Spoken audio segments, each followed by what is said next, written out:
이번에는 우리 시장에서 주목받고 있는 특징적인 기업들 함께 점검해 보도록 하겠습니다. 이데일리 스페셜리스트 신일섭 전문위원과 함께하는 화요일입니다. 안녕하세요. 안녕하세요. 네, 두 가지 종목 살펴보도록 할게요. 첫 번째 종목으로 코웨이 들고 오셨습니다. 현재 7% 넘게 시세 뿜어주고 있는데 역대 최대 실적을 달성할 것이다라는 직감과 전망이 나왔습니다. 코웨이 어떻게 보고 계실까요? 네, 주가가 아주 좋습니다. 국내 마켓시어가 확대되고 있는데 올해 렌탈 계정 순증이 전년 대비 56% 상승한 30만 계정으로 전망된다고 합니다. 총 계정 성장률은 전년 대비 4.7% 수준이고요. 내년 4분기부터는 소유권 도래 계정 수가 기존 대비 감소한다고 합니다. 왜냐하면 2020년 4분기부터 계약 기간이 5년이 아니라 6년 이상 확대된 계정으로 판매가 시작되어서 이제 그것들이 도래하니까 기간이 길어져서 소유권 도래 계정 수가 감소하기 시작하죠. 자, 5년 계약에 3년 의무 사용이 있었고요. 6년 계약에 6년 이상 의무 사용이 있었습니다. 자, 이 의무 사용 때문에 6년 이상 의무 사용을 싫어할 수도 있는데 잘 들여다보면 이제 5년 계약보다 6년 계약으로 했을 때 원래는 렌탈료가 줄어들게 됩니다. 그래서 지금 원래 정수기로 시작을 했는데 지금 그 정수기를 가지고 계신 분들이 이게 그 코로나 때 잠깐 멈추긴 했는데 원래 집으로 방문을 하십니다. 집으로 방문을 하셨을 때 뭔가 전단지를 하나씩 끼워서 주기 시작할 거예요. 했을 거죠. 그래서 지금 그 정수기를 포함하여 비대로 지금 넘어갔고요. 이제는 비대로 넘어가서 정수기와 비대가 설치된 집이 많아지기 시작하니까 거기에서 이제 갑자기 어느 순간부터 매트리스, 안마의자를 하기 시작합니다.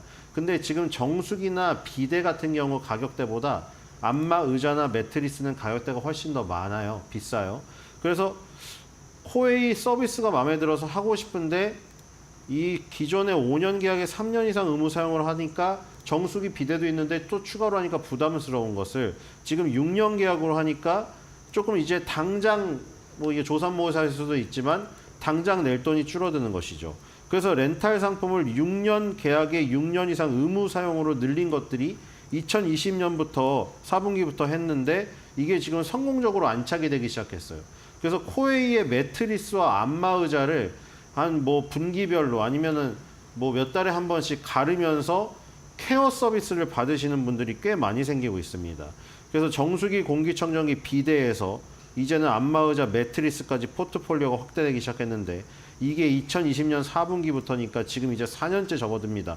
이것들이 이제 6년 계약으로 지금 마무리가 되는 해가 처음으로 돌아오는 지금 그 제품들이 많이 있습니다. 그래서 지금 5년째 돌아오는 것들이 이제 점점 더 감소하죠, 앞으로. 이제는 6년째마다 돌아오는 것들이 많아지기 시작합니다. 2025년과 2026년에 계정 순증이 37만 계정, 40만 계정으로 전망이 되고 있고요. 지난해 전체 매출액 3조 2,374억 원인데 전년 대비 7.2% 증가한 수치고 영업이익은 6,064억 원으로 32% 증가한 사상 최대 실적을 기록을 했고요. 그래서 이번 연도도 또 사상 최대 실적이 또 예상이 됩니다. 여기서 해외 법인 매출은 8,961억 원입니다. 전년 대비 40% 증가했고요. 지금 전체 매출 증가 폭인 7.2%에 비해서 거의 6배 수준입니다. 해외 법인의 매출 성장률은 굉장히 뛰어나죠. 그리고 말레이시아, 이게 지금 코웨이 전체 해외 사업 매출 8,961억 원 중에 70%가 말레이시아에서 나오고 있습니다. 법인을 말년 법인이라고 부르는데 그 말레이시아가 가장 먼저 터진 곳이죠. 법인을 설립한 곳은 중국이 처음이었습니다. 2000년에 중국 법인을 설립한 게 첫 해외 진출이었고 2003년에 태국과 일본 법인을 세웠고 2006년도에 말레이시아 법인, 2007년도에 미국 현지 법인을 세웁니다. 근데 바로 이 2006년도에 세웠던 말레이시아 법인, 여기가 가장 큰 성장을 이룩했고요. 해외 렌탈 사업을 2006년도부터 말레이시아에서 본격적으로 드라이브를 걸었고 아까 전에 말한 코디가 방문하는 그 서비스를 2007년부터 도입을 했습니다. 이 지금 말레이시아도 우리나라랑 조금 뭐 동남아시아긴 하지만 어쨌든 인식이 좀 비슷해서 그렇게 꺼려 하진 않거든요. 집에 방문하는 걸 그렇게 꺼려 하진 않으나 2006년도에는 아예 말레이시아에 이런 코디 서비스라는 개념 자체가 없었기 때문에 1년 정도 두고 보다가 2007년도에 코지 서비스를 도입했는데 굉장히 잘 맞아 떨어졌습니다. 말레이시아 사람들이 뭐 문도 잘 열어주었고요. 그리고 기본적으로 상수도 인프라가 굉장히 낙후됐기 때문에 정수기 수요가 충분했다는 이 부분도 크게 작용을 했죠. 네. 그래서 우리나라도 마찬가지지만 아리수 마시라고 하지만 상수도 관에 대해서 노후화된 부분에 대해서 지적하시는 분들이 많습니다. 그래서 정수기를 지금 그 집에 들이시는 분이 많은 것으로 알고 있고요. 그리고 이제 소득 수준이라든가 금융 인프라가 말레이시아가 갖춰지기 시작했고 이런 부분이 렌탈 사업하기에 굉장히 유리했습니다. 렌탈 같은 경우에는 금융 리스 같은 개념이 들어간 거라 이런 금융 상품이라고 할 수가 있겠죠. 그리고 이제 방문 관리에 대한 거부감이 높지 않았던 그 국민성 그 부분이 있었고 그 다음에 이제 무슬림이죠. 전 세계에서 무슬림 인구가 가장 많은 것이 말레이시아입니다. 말레이시아의 인구의 70%가 무슬림이기 때문에 여기는 이제 할랄 인증을 받는 것이 굉장히 중요합니다. 의약품도 그렇고 음식료품도 그렇고 할랄 인증을 받지 않으면 이 지금 종교적인 이유로 거부를 할 가능성이 있어서 2010년도에 할랄 인증을 획득을 했고요. 그 다음에 동남아시아인들은 우리나라처럼 뭐 어른컵, 뭐 죽어도 이게 아니고 얘네들은 온수를 즐겨 마시기 때문에 우리 정수기 보면은 수출구가 딱 하나밖에 없습니다. 거기서 여러분들 라면 끓여 드시려면 온도 높여서 거기서 온수 나오고 정수 표시 누르면 정수 나오고 냉수 표시 나오면 냉수 나오죠. 구멍이 딱 한 개입니다. 제 집에 있는 것도 딱 한 개밖에 없거든요. 근데 말레이시아는 온수를 즐기기 때문에 아예 온수 출수구를 따로 만들었어요. 그래서 이게 히트를 쳤습니다. 온수 출수구를 따로 만들면 문제점이 사실 커지지 않습니까? 그러니까 요만한 거에 한 개 달려 있는 거였는데 그 얇은 거에다 두 개 달면은 굉장히 컵이 비좁겠죠. 네. 그러니까 사이즈가 커질 수밖에 없는데 우리나라는 사이즈 큰 걸 싫어해요.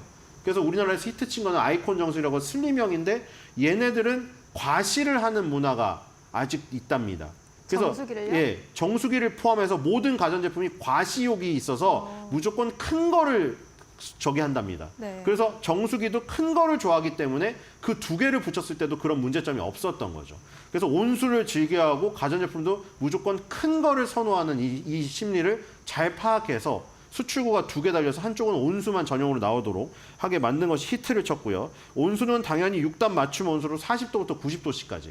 그러니까 우리나라랑 차이는 한 곳에서 나오느냐 구멍이 두 개냐의 차이인 거예요. 근데 이걸 잘 파악해서 말레이시아에서 대박을 쳤고요. 그래서 지금 아까 전에 해외 매출의 70%를 말레이시아가 차지하고 있다고 말씀드렸죠. 그리고 이 렌탈 서비스랑 코디 서비스가 같이 안착이 되니까 우리나라에서 나타났던 그 길이 똑같이 열리기 시작한 겁니다. 우리나라에서도 정수기 비대로 시작했다가 그게 안마의자, 공기청정기, 매트리스까지 확대가 됐듯이 얘네도 지금 한 번 뚫어놓으니까 처음에 그 들어가기가 어려운 거죠. 문을 두들기고 마음을 뚫고 들어가고 나서 정수기가 마음에 드니까 이제 에어컨까지 터진 거예요. 말레이시아가 굉장히 습도가 높고 덥기 때문에 이 지금 에어컨이 또 여기서 얹혀진 겁니다. 그래서 성공을 또 거두었고요. 이 북미도 마찬가지입니다. 북미도 똑같아요. 북미도 우리가 뭐 미국이 선진국 하지만 이런 부분이 굉장히 낙후되어 있습니다. 온수기를 아직도 순간 온수기를 쓰는 집이 많고요. 난방도 제대로 안 되는 집이 많습니다.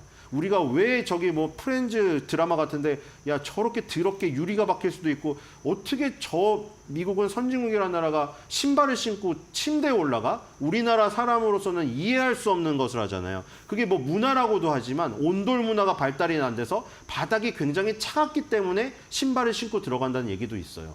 그렇기 때문에 난방도 안 되고 온수도 순간 온수기를 써야 될 정도로 열악한 곳이 많고 단독주택이 많기 때문에 그 부분을 또 코웨이가 공략하여서 북미 맞춤형으로 북미도 지금 굉장히 성공적으로 안착을 하고 있는 이런 상황입니다. 그래서 해외 매출 쪽이 굉장히 터지면서 다른 쿠쿠나 이런 LG가 지금 국내에서 개정수 순증에 굉장히 어려움을 겪고 있는 거랑은 틀리게 네. 코웨이는 해외를 먼저 파면서 해외에서 포텐을 터뜨렸다. 이렇게 보시면 될 것 같습니다. 네, 해외에서 잘 하고 있네요. 코웨이 양호한 본업 성장에 힘입어서 국내외 투자가 마무리되는 2026년부터는 이제 주주 환원 여력이 상승할 것이다라는 전망도 나타나고 있습니다. 코웨이 주가 흐름 앞으로도 주목해 보도록 하죠. 두 번째 종목은 KTNG 살펴보겠습니다. 하반기 들어서 KTNG 주가 흐름 굉장히 양호한 편이고 또 최근에 강화된 주주 환원 계획을 발표하기도 했네요. 네, 제가 뭐 이 경동나비엔과 KTNG, SK텔레콤, 코웨이 이 4개 종목을 거북이 등껍질 같은 종목이라고 해서 상대적으로 굉장히 안정적이고 시장이 이렇게 불안할 때도 버틸 수 있는 종목으로 4개를 추천드렸어요. 그래서 뭐 다이나믹하게 움직이는 걸 좋아해서 널뛰기를 잘 하시는 분은 뭐 바이오도 탔다가 방산도 갔다가 조선도 갔다가 이렇게 하지만 굉장히 조금 무디고 내가 그렇게 발 빠르지 않으신 분은 오히려 역방향으로 걸리면 큰 손실을 볼 확률이 높거든요. 그래서 이런 4가지 조금 느리면서 차근차근 오르고 시세의 변화에도 크게 흔들리지 않는 종목을 추천드렸거든요. 근데 지금 굉장히 잘 가고 있잖아요. 우리나라 주식시장은 지금 아시아에서도 대만, 일본에 비해서도 엄청나게 뒤지고 있어요. 저점 테스트를 2024년 8월 달에 일어났던 그 갑작스러운 하락이 있었죠. 뭐 그때 뭐 엔캐리 트레이드니 이게 인공지능에 의한 매매니 말이 많았던 그 시점 테스트를 갔다가 삼성전자 자사주 10조 매입에 의해서 겨우 되돌려 놓은 지수예요. 지금 그런 상황 속에서 또 트럼프 2.0 시대 때문에 지금 온 지금 섹터가 하루가 다르게 트럼프의 입에 따라서 출렁거리고 있는 이런 와중에 네. 지금 아까 말한 이 4종목은 큰 변동성이 없어요. 그렇기 때문에 굉장히 내가 느리고 굉장히 이런 평상시엔 답답할 수 있지만 이런 오히려 변동성이 있는 장세에서는 이 답답함이 튼튼함으로 바뀔 수 있는 네. 이런 주식들 이런 것을 눈여겨보시면 되겠죠. KTNG도 마찬가지죠. 뭐 이른바 배당주이기도 하고 담배 인상 공사니까 당연히 담배나 홍삼을 무슨 어떤 시류에 따라서 막 바꾸지 않습니다. 홍삼 먹는 사람은 꾸준히 홍삼을 챙겨 먹고 담배 피는 사람은 꾸준히 담배를 펴요. 뭐 어떤 시류 트렌드에 의해서 뭐 무슨 막 변화가 심한 것이 아닙니다. 그쵸. 이 아이템 자체가. 네. 그러니까 지금 아까 코웨이도 그런 마찬가지잖아요. 네. 구조가. 갑자기 무슨 정수기 렌탈을 3년, 5년 해놨다가 느닷없이 끊지 않아요. 위약금을 물기 때문에. 그러니까 그런 것들이 안정적인 사업 구조를 가진 아이템들이라는 공통점이 있는 것이죠. 그래서 지금 그리고 또 이게 있습니다. 아까 뭐 코웨이도 뭐 자사주 매입인가요? 말씀하셨죠. 지금 이런 기업들이 메리츠 금융지주를 시작으로 그나마 우리나라에서도 이런 모습을 자체적으로 보이는 기업들에게는 시장에서 좋은 평가를 주고 있어요. 그나마. 메리츠 금융지주가 합치기 상장을 하면서 카카오의 쪼개기 상장하고 완전 대비가 되면서 네. 시장에서 시장에서 굉장히 좋은 대접을 받았죠. 밸류업에 지금 처음으로 자기가 스스로 나서는 모습을 보이면서 KTNG도 지금 2027년도까지 자사주 1조 3천억 원 매입 및 소각을 발표를 했고요. 그러니까 이게 자사주 매입으로 끝나면 안 되고 소각을 해야 됩니다. 자사주 매입을 해서 가만히 갖고 있으면 아무 소용이 없는 것이죠. 매입을 한 다음에 불태워야 전체 주식 숫자가 줄어들어서 주식 가치가 올라가지 매입을 해봐야 아무 소용이 없는 겁니다. 이마트가 계속 정영준 회장이 매입을 해봐야 그걸 불태워주지 않는데 그냥 정영준 회장이 지분으로 그대로 있는 거죠. 그러니까 자사주 매입을 하고 소각을 시켜줘야 되는 것이고 2조 4천억 원 규모의 배당금 지급. 그러니까 이 2개를 가장 좋아하는 거잖아요. 배당금 지급만 하는 것도 싫어하는 것이고 자사주를 매입해서 소각을 시키면서 배당금을 지급하는 거. 이 2개가 동시에 병행돼야 돼요. 이거를 발표를 했고 비핵심 자산 구조 개편을 통해서 추가 주주 환원을 추진하겠다. 그다음에 2027년에 자기 자본 이익률 15% 달성 계획을 발표했습니다.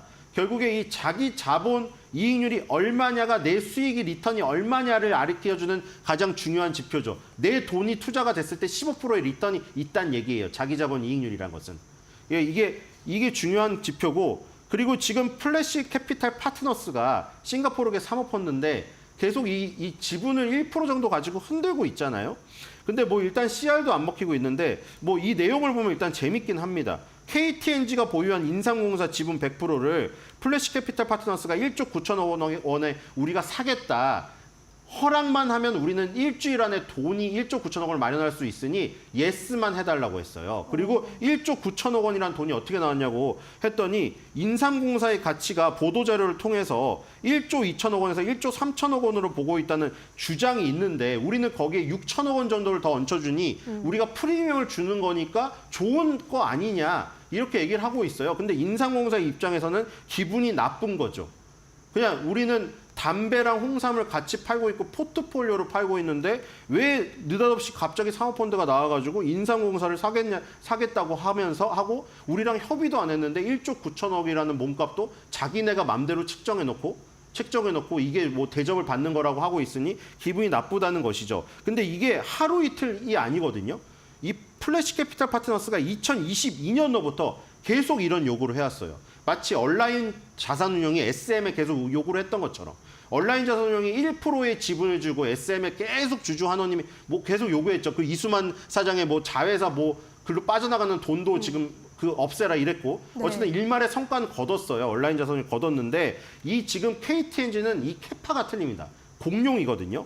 KTNG 2022년에 뭘 요구했냐면 이때도 요구했어요. 인삼공사를 분리해라. 인삼공사랑 담배랑 같이 있는 게 성장을 가로막는다. 그러면서 홍삼을 더 키울 수 있다는 거 얘기했고 대표 선임안을 반대했어요. 대표를 선임하는 게 그냥 거수기로 뽑는 거고 제대로 된 대표를 뽑아라 이렇게 했고 그 다음에 테슬라식으로 뭐 하자고 하면서 뭐 이런 방식도 했습니다. 급여를 고정급여 1억 원만 주고 회사가 성장하는 성장률에 따라서 성과급 개념으로 주면 어떠겠느냐. 이런 걸 요구했는데 2022년부터 지금 현재까지 2년 동안 줄기차게 요구했던 모든 것을 반려했습니다. 일단 KTNG가.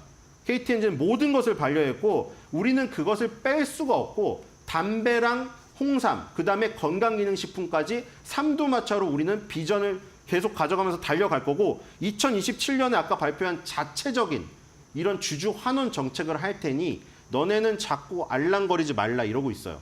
근데 뭐 플래시 캐피탈 파트너스도 지금 포기한 저기 낌새는 보이지 않거든요.